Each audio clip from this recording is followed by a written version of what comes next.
Ladies and gentlemen, I want to tell you a story about the rarest woman in the world. But here's the twist: she isn't someone you'll see on a magazine cover. She isn't someone whose life looks flawless from the outside. Her rarity doesn't come from how the world sees her, but from how she chooses to see herself.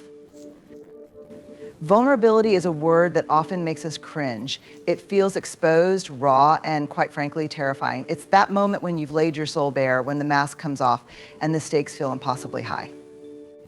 For most of us, vulnerability feels like standing in the center of a crowded room with the spotlight illuminating every flaw, every doubt, every fear. And yet, it is in these very moments that we are the most human. The power of vulnerability isn't in its comfort, it's in its truth.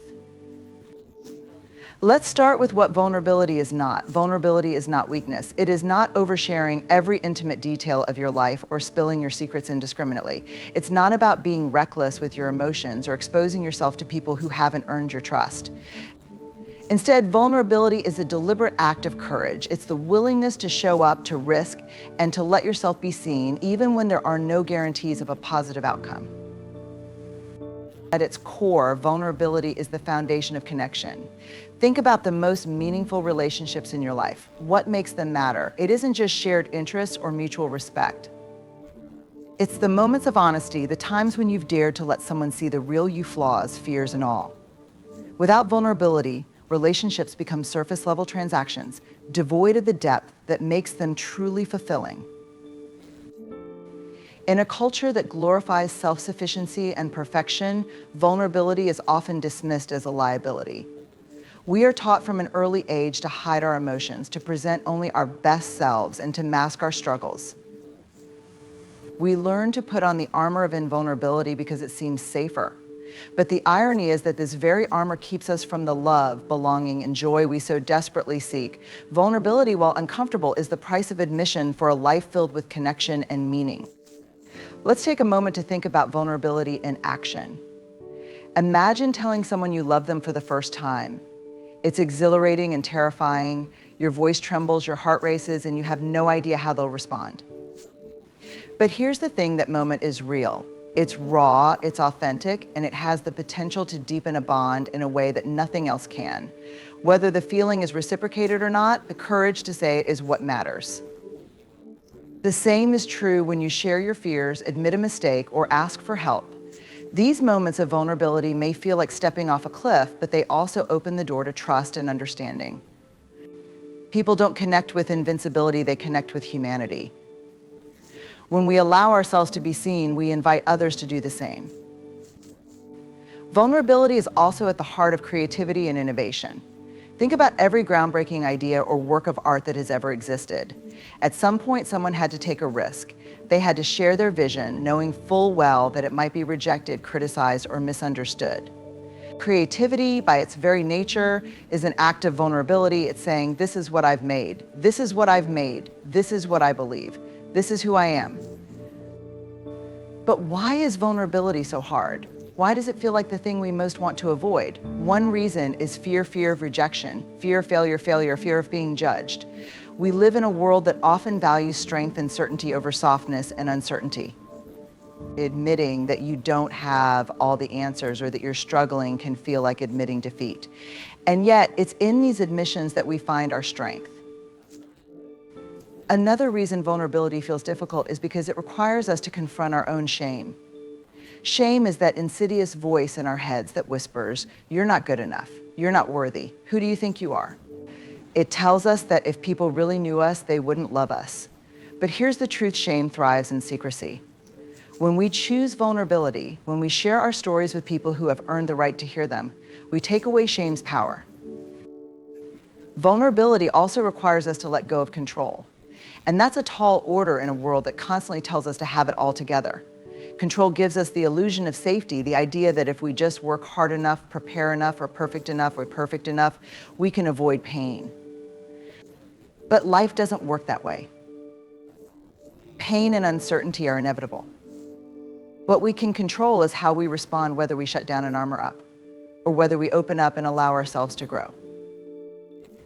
The power of vulnerability lies in its paradox. By embracing our imperfections, we discover our worth. By admitting we need others, we build stronger connections. By risking failure, we achieve success.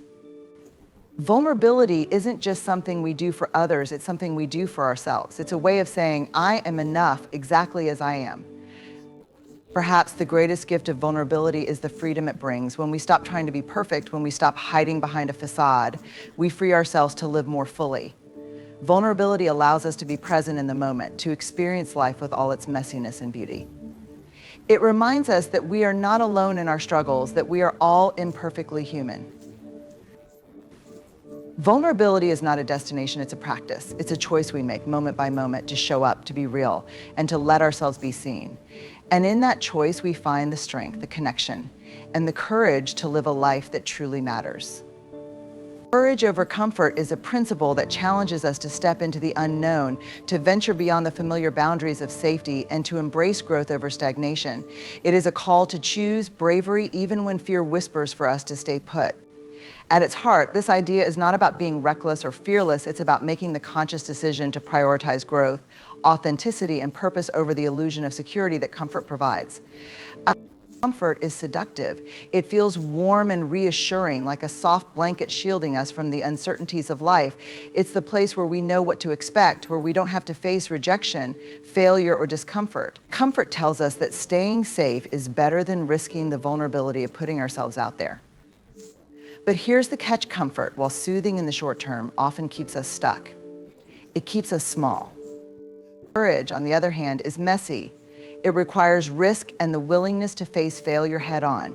Courage demands that we stretch ourselves, that we step into spaces where we might not succeed, where we might fall flat on our faces. And yet, it is in these spaces of uncertainty and discomfort that we discover who we really are.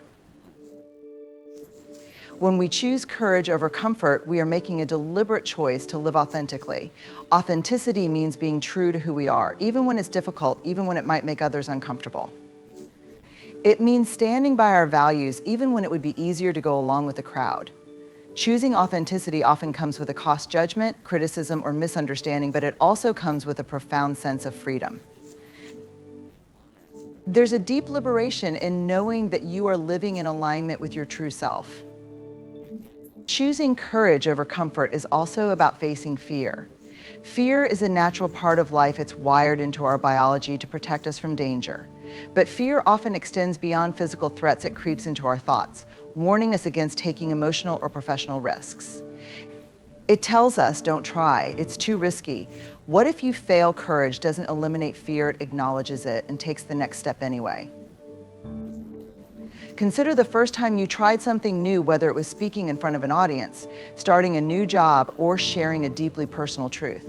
Chances are, fear was right there with you. Your hands shook, your voice trembled, and your mind raced with worst-case scenarios. But you did it anyway, and on the other side of that fear, there was growth. That's the paradox of courage. It feels terrifying in the moment, but it is always the gateway to something greater. Courage over comfort is essential in our relationships too. Think about the last time you had a difficult conversation with someone you care about. Maybe it was telling a friend how their actions hurt you. Maybe it was admitting to your partner that you were struggling. These conversations are never easy. It would be far more comfortable to avoid them, to sweep issues under the rug and pretend everything is fine. But avoidance doesn't solve problems, it deepens them. Choosing courage in these moments creates opportunities for understanding, healing, and deeper connection. In professional settings, courage over comfort is what drives innovation and progress. Think about the people who have changed the world: scientists, artists, entrepreneurs, activists. Every one of them faced moments where it would have been easier to play it safe, to stick with the status quo. But they didn't. They chose to take a leap, to risk failure, to face criticism, and to challenge conventional thinking. Courage is what fuels creativity. It's what pushes us to ask, what if, and to imagine solutions that don't yet exist. But choosing courage isn't just about grand gestures or life-altering decisions. It's also about the small, everyday moments. It's speaking up in a meeting when you have a new idea. It's setting boundaries with someone who has crossed the line. It's saying no to something that doesn't align with your values, even if it disappoints someone. Courage is a muscle, and every time we use it, even in the smallest ways, we strengthen it. Of course, choosing courage over comfort doesn't mean recklessly throwing yourself into situations without thought. It's not about ignoring risks or diving headfirst into chaos. Instead, it's about thoughtful bravery. It's about weighing the risks and deciding that growth, purpose, or connection are worth stepping into discomfort.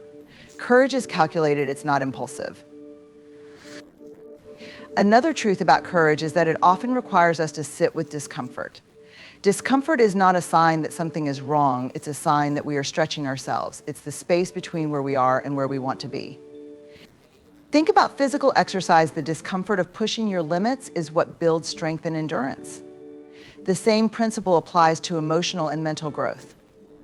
Every time we lean into discomfort, we expand our capacity to handle challenges and uncertainty. And here's the thing, comfort isn't inherently bad.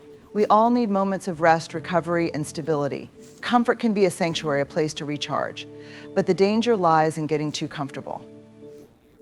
When comfort becomes our default, we stop growing, we stop taking risks, we stop living fully.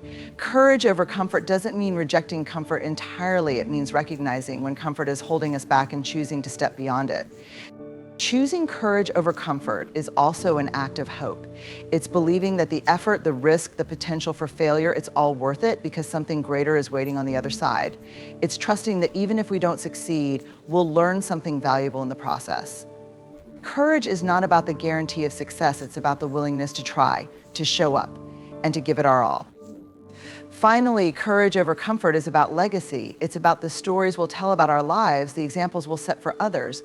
Do we want to look back and see a life where we stayed safe, where we avoided risks, where we played small? Or do we want to look back and see a life where we dared greatly, where we tried and failed and tried again, where we chose to live fully? Courage over comfort isn't just a choice, it's a way of being. It's a mindset that says growth, connection, and purpose matter more than fear and ease. It's a decision to lean into discomfort and trust that on the other side, we will find something worth the risk. Belonging is one of the deepest human needs. It's the feeling of being seen, accepted, and valued just as we are. We spend much of our lives seeking it, whether in friendships, family, communities, or workplaces. But what if the most important belonging isn't found out there in the world? What if it starts within us? The truth is, the foundation of all connection lies in the relationship we have with ourselves. Belonging starts within, because until we accept and embrace who we are, no external validation will ever feel like enough. To understand this, we first need to unpack what belonging truly means. Belonging is different from fitting in. Fitting in is about molding ourselves to meet the expectations of others, suppressing parts of who we are to gain acceptance. Belonging, by contrast, is about showing up as our authentic selves and being embraced for it. While fitting in requires us to become something we're not, belonging invites us to be fully ourselves. But here's the challenge: how can we ask others to accept us if we don't accept ourselves? The journey to belonging begins with self-acceptance.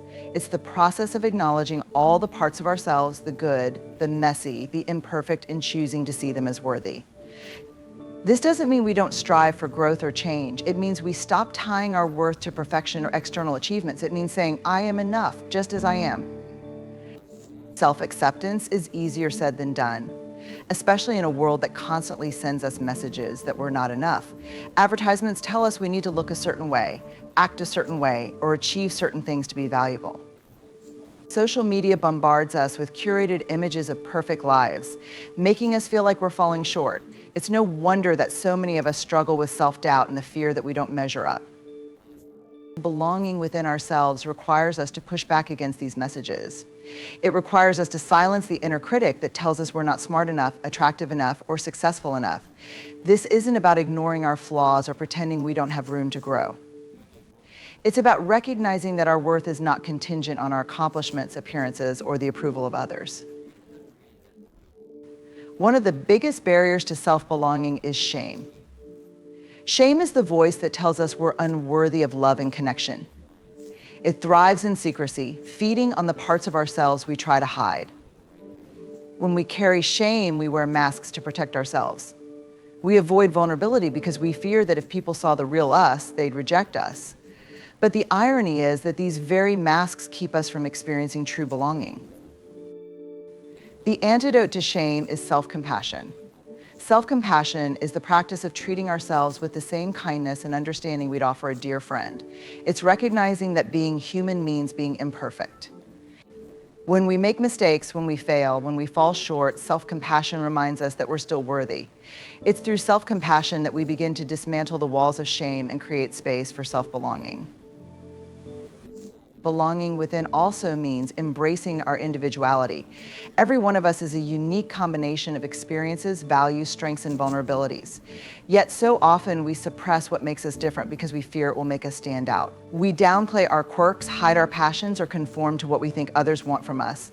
But true belonging isn't about blending in, it's about celebrating what makes us unique. When we embrace our individuality, we begin to see our differences not as flaws, but as gifts.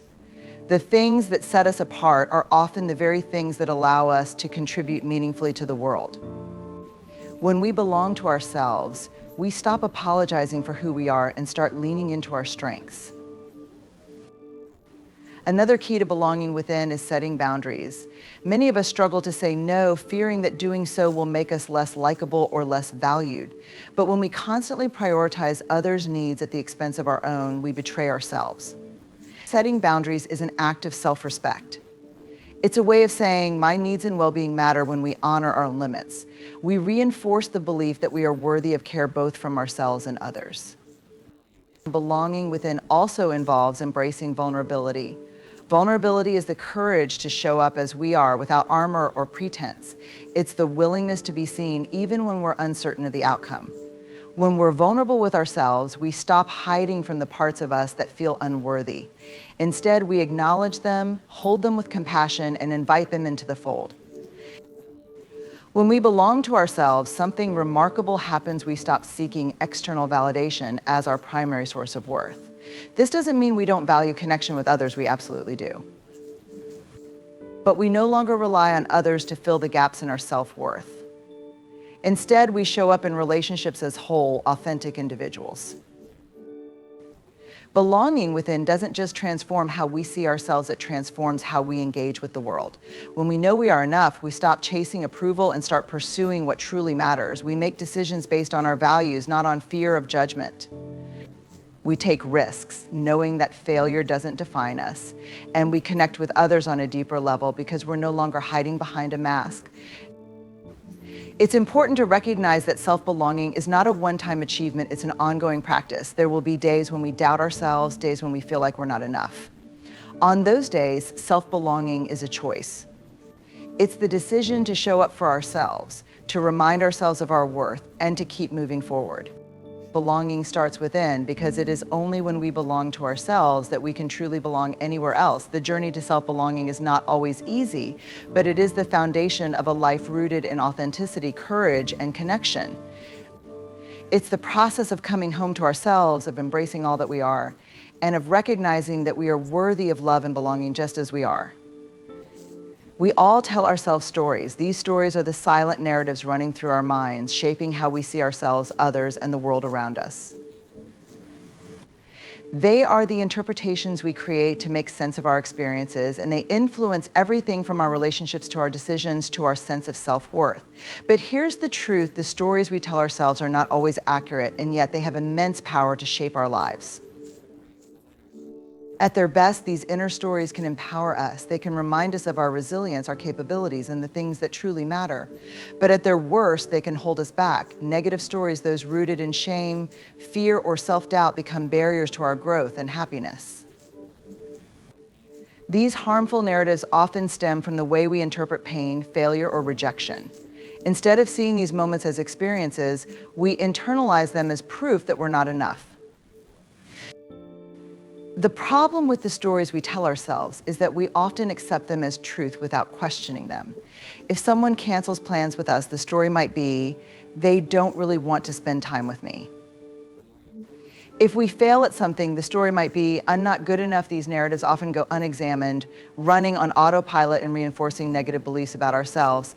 But when we pause to investigate them, we often find that they're based on assumptions, not facts. Many of these stories originate in our earliest experiences. As children, we interpret the world through the lens of what we know, which is often limited. If a parent was distant, the story might become "I'm not lovable." If a teacher criticized us harshly, the story might become "I'm not smart enough." These stories can linger long into adulthood, shaping how we see ourselves and respond to the world. The key to transforming these harmful narratives is self-awareness. We must first recognize the stories we're telling ourselves and the impact they're having on our lives. This requires slowing down and paying attention to the thoughts running through our minds. When we feel hurt, ashamed, or afraid, it's important to ask, what story am I telling myself right now? Identifying the narrative is the first step toward rewriting it. Once we've identified the story, the next step is to challenge it. This means questioning whether it's true, whether it's helpful, and whether it aligns with who we want to be. For example, if the story is, "I always mess things up," we can ask ourselves, is this really true? Can I think of times when I succeeded?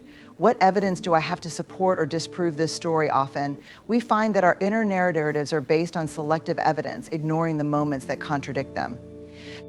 Rewriting the stories we tell ourselves requires intention and practice. It's not about pretending that everything is perfect or denying our struggles. It's about reframing our experiences in a way that empowers us. For example, instead of telling ourselves, "I failed, so I'm a failure," we can say, "I failed, but I learned something valuable." This shift in perspective doesn't erase the pain of failure, but it allows us to grow from it rather than being defined by it. The stories we tell ourselves also influence our relationships. When we interpret others' actions through the lens of our insecurities, we can create unnecessary conflict and distance. For instance, if a friend doesn't respond to a text right away, the story might be, "They don't care about me," when the reality might be that they're simply busy. By questioning these assumptions and seeking clarity, we can avoid miscommunication and strengthen our connections. Our inner narratives also affect how we approach challenges and opportunities. If we tell ourselves the story that we're not capable or that we don't deserve success, we're less likely to take risks or pursue our goals.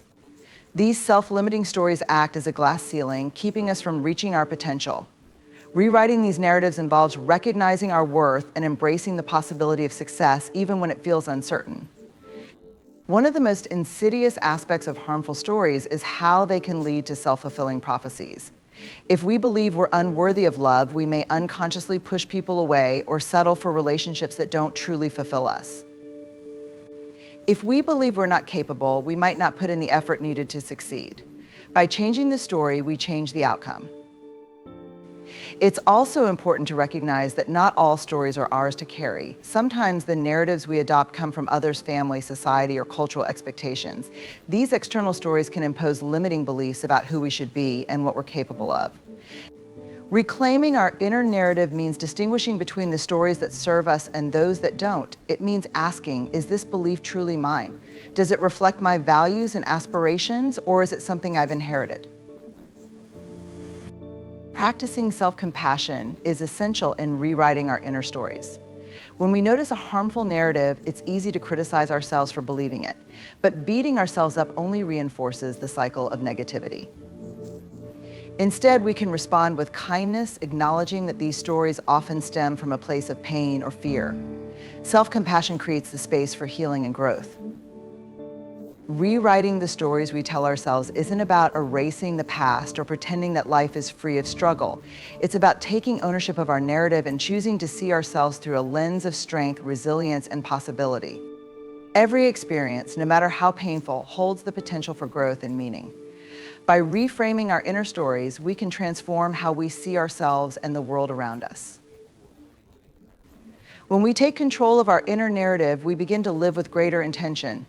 We become more aware of how our thoughts shape our actions and how our actions shape our lives.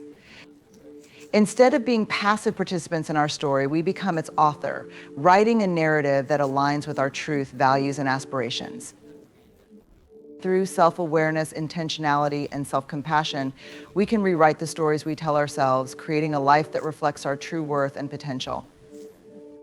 The power to change our story lies within us. It starts with recognizing that the narrative isn't fixed and that we have the ability to shape it. Magic doesn't always look like what we imagine. It's not just fireworks, grand gestures, or once-in-a-lifetime moments. It doesn't always announce itself with a drum roll or light up the sky. More often, magic is ordinary. It's woven into the fabric of our daily lives, hidden in plain sight, waiting to be noticed. Ordinary magic is the quiet, unassuming beauty of life, the kind that anchors us, grounds us, and makes the everyday extraordinary. The concept of ordinary magic is a reminder that we don't have to wait for big, dramatic events to feel joy, connection, or wonder. It's the realization that magic is already here, present in the small, simple moments that we often overlook. It's the way sunlight filters through the leaves on a quiet morning. It's the sound of a child's laughter, the warmth of a friend's smile, or the rhythm of our favorite song. Ordinary magic is in the little things that, when strung together, create a life of meaning and beauty. One of the reasons we miss ordinary magic is that we're so focused on the extraordinary. Society celebrates the big milestones, the spectacular achievements, and the dazzling moments. We're conditioned to chase these peaks, believing they're the key to happiness. But the truth is, those moments are rare and they're fleeting. If we pin all our hopes on the extraordinary, we risk missing the magic that's available to us every single day. Ordinary magic invites us to slow down and be present.